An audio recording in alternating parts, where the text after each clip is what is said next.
everybody. Tom Whitty here from Upflex. I'm so excited to be able to sit down today with Derek Newberry from our Strategic Advisory Council.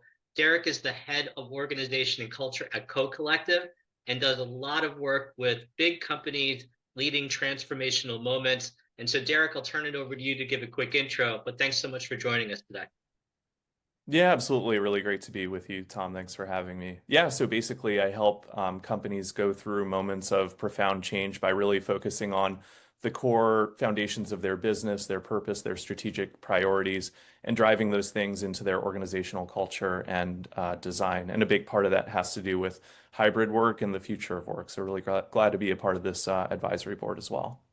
Yeah, we're equally thrilled.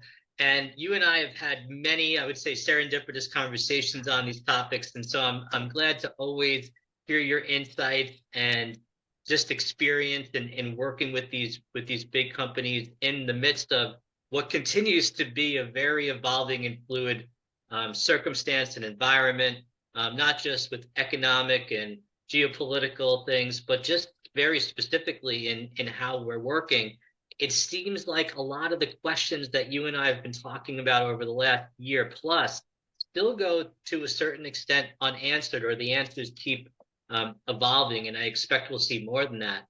But it does seem that one of the things that maybe we can feel a bit confident on is this concept of, hybrid work being a mainstay model. It's not really, necessarily going anywhere. Yes, we've seen some declination in pure remote.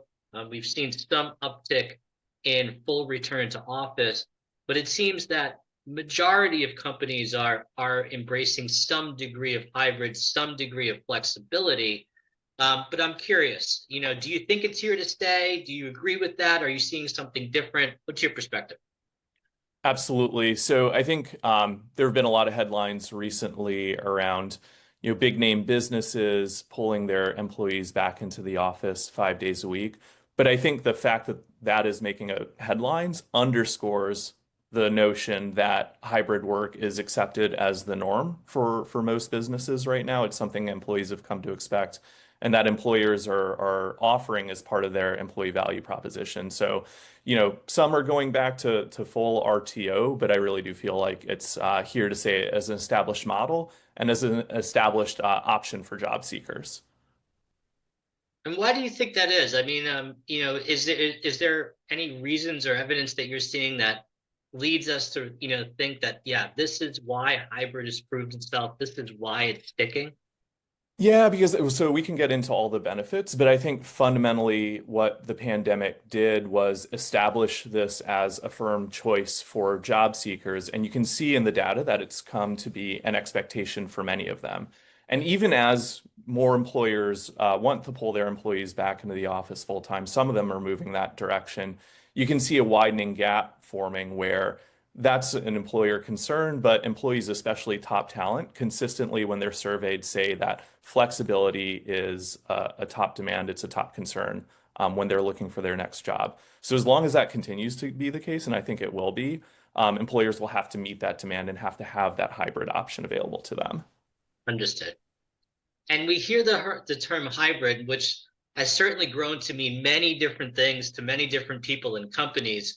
What would you say how would you define it really? And what are some of the misconceptions that you think people have because of how ambiguous that definition can be sometimes? Yeah, so I think an ongoing misconception is thinking about hybrid work as as a binary around whether you're in the office or outside of the office. And I think the biggest misconception about hybrid work is that it's really about nailing the number of days you're in the office. Is it two, three, four? And I think that's a really blunt instrument where, I mean, if you think about it, like pre-COVID, we still had to manage distributed teams and we had to be focused on these foundational things like, okay, if you've got team members working in different places, in different time zones, some are in an office together, but some aren't. How do you do things like ensure that everyone in that distributed team has shared priorities? How do you ensure they're able to build trust together? And I think something about the pandemic and the emergence of these more established hybrid work models kind of made us forget all that and think about it's just a question of like, are you in the office 2, 3, 4, 5 days a week, whatever the case may be. When really hybrid work to me is about being really intentional about work design so that wherever you are, you have those fundamental sort of foundations of team alignment and team engagement that you need to be successful. I think that makes a ton of sense. And you started to hit on this a little bit already, but it seems like in doing that, if we're able to really get that right, it does allow us to satisfy maybe both sides of the equation. One being, of course, this need for in-person interaction, the other side being this need for autonomy and choice in when and where we do things, which is so critical to retaining top talent. But beyond retaining that top or acquiring that top talent, what are some of the consequence benefits that we see when we go down this path? Yeah, so I think there's all kinds of evidence that, is really well known now around how hybrid work models, giving people that flexibility, gives them a sense of empowerment, autonomy, and that increases their engagement, and that increases their commitment to the business. I think a big one, and maybe an overarching point though, is it really enables work-life integration, which is something we've been talking about for a long time, but again, something that hybrid models really make real in a way that maybe we haven't been able to in the past. So what I mean by that, work-life balance is kind of all about you have this kind of like work silo, and then you have the personal silo of your personal life, and never the twain shall meet. Where work-life integration, I think, fits sort of lots of busy professionals, where it's about kind of dipping in and out of each throughout the day or as needs in different areas arise. And so concretely, the reason hybrid work enables that is because, when you're in a full 5 days a week in the office kind of mode, it really enforces this idea that the office is the place of work and outside of the office is non-work space, right? Where when I'm in a hybrid situation, like right now, we're doing this interview from my home. After this interview, I'm working now. After this interview, I can quick pop over, if my daughters happen to be home from school, check in on them, say hello, feel like I'm more present in their lives, and then sort of jump back into meetings, jump back into email. And so it's really an enabler for work-life integration, which is something that so many, I think, professionals and top talent are looking for right now. So I don't disagree with any of that, but I am going to ask a bit of a provocative question, perhaps, because I am very much, the poster child for work life, being integrated. My 2.5-year-old is sitting outside my door as well, and hopefully I'll have a moment to interact with her after the meeting as well. But what are your thoughts on the potential downsides of not having that separation? When the lines are blurred so much through this quote unquote shift from balance to integration, and Yes. we lose those boundaries, right? We know that can have risk? Like, it seems like your day never ends. There's no separation. Talk to me a little bit how you think about maintaining that or not having those things become problematic as we shift into a work-life integration mindset.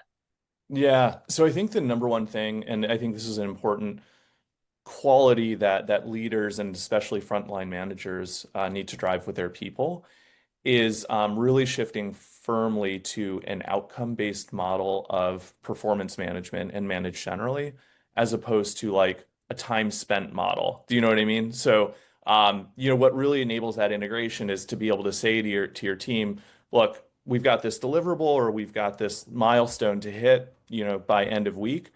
As long as we hit it, if you need to step out for an appointment, if you need to handle whatever obligations, fine. That's up to you. I sort of trust you to manage your own work.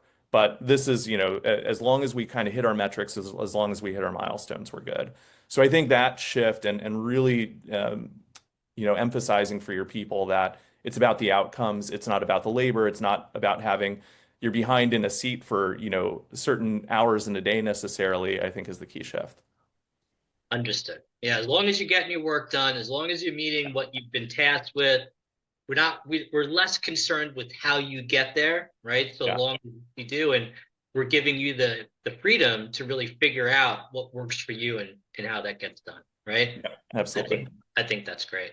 And that's a bit of of an idea that seems at odds with some of these major companies that seem to be going back to this seemingly archaic way of managing performance, where it is about, are you in the building from X to Y time?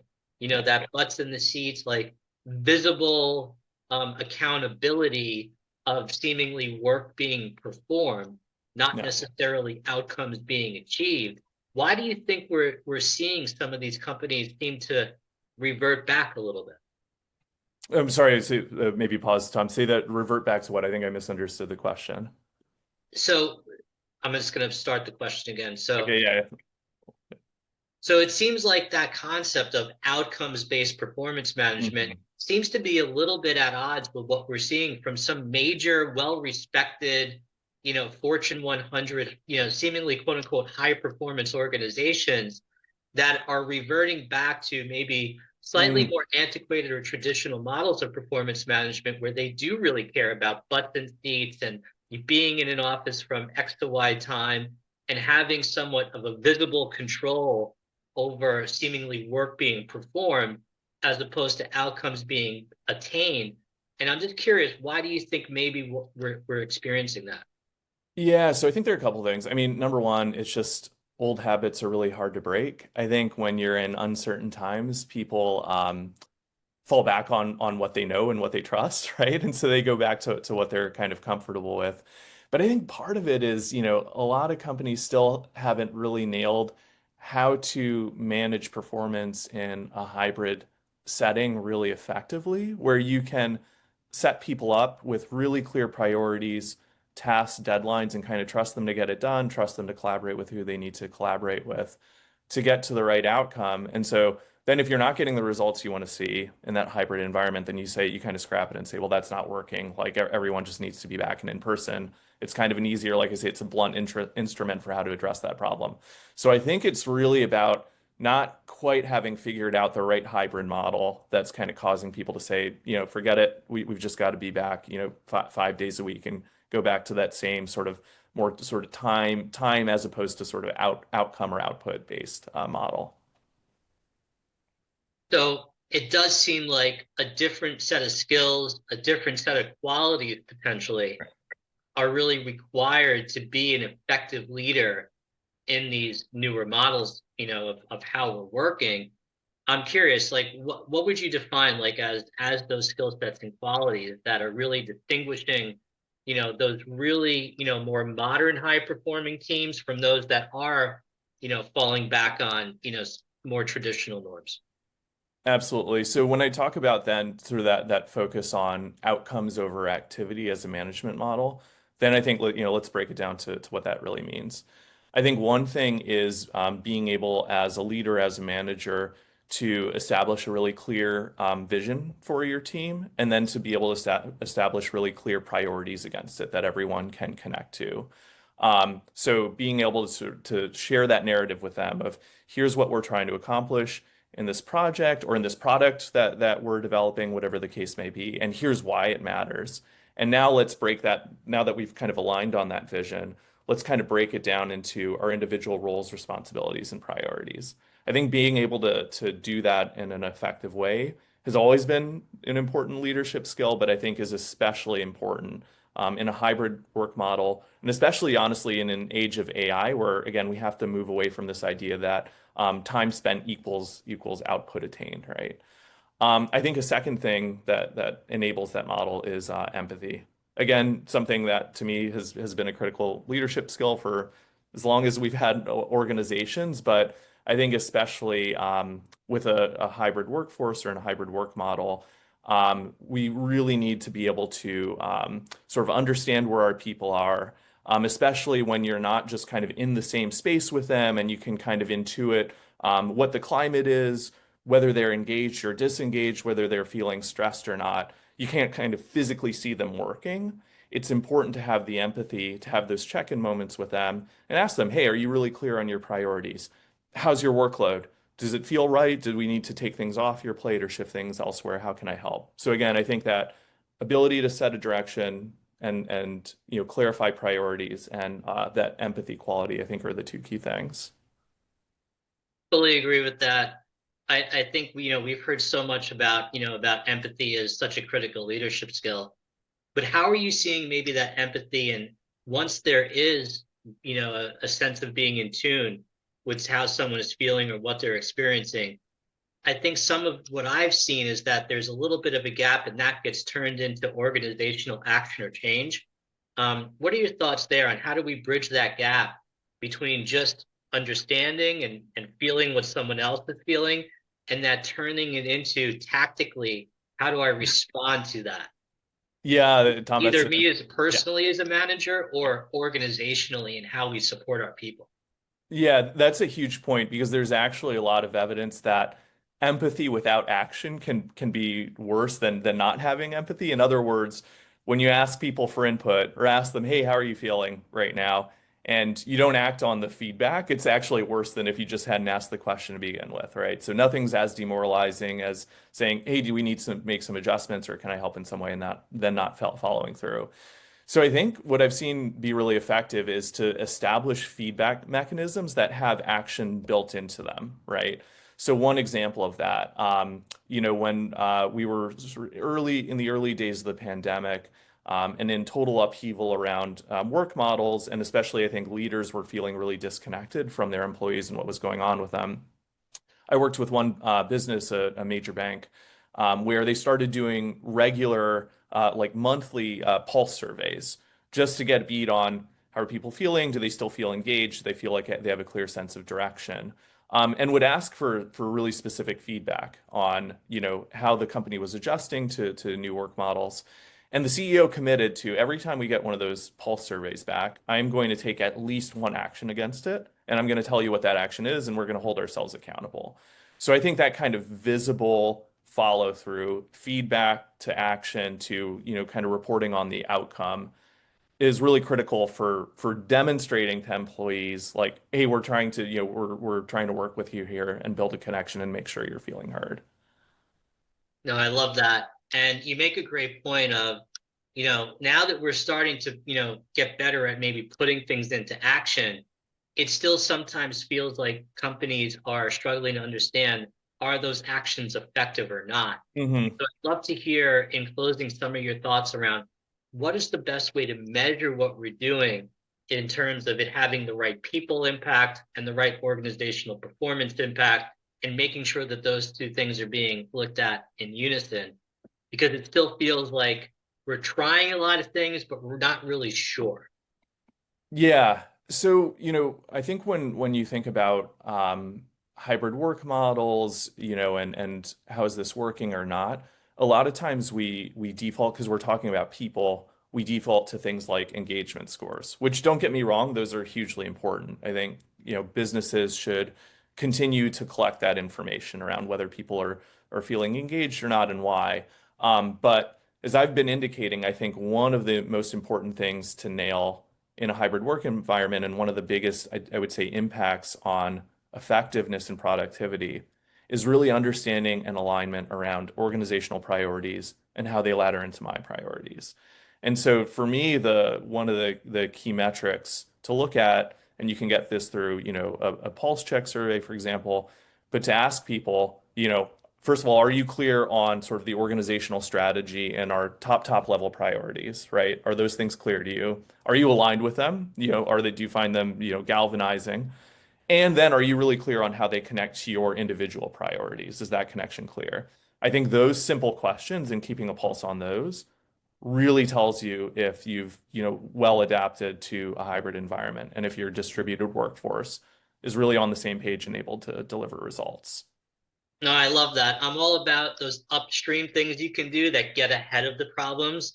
And Yeah. it sounds like if you can solve for, that incongruency, well in advance, you're gonna save yourself a lot of time and heartache, and make sure you're on the right track. All fantastic insights, Derek. Love our conversations, and thank you so much for making some time to join us today. And we'll talk again soon.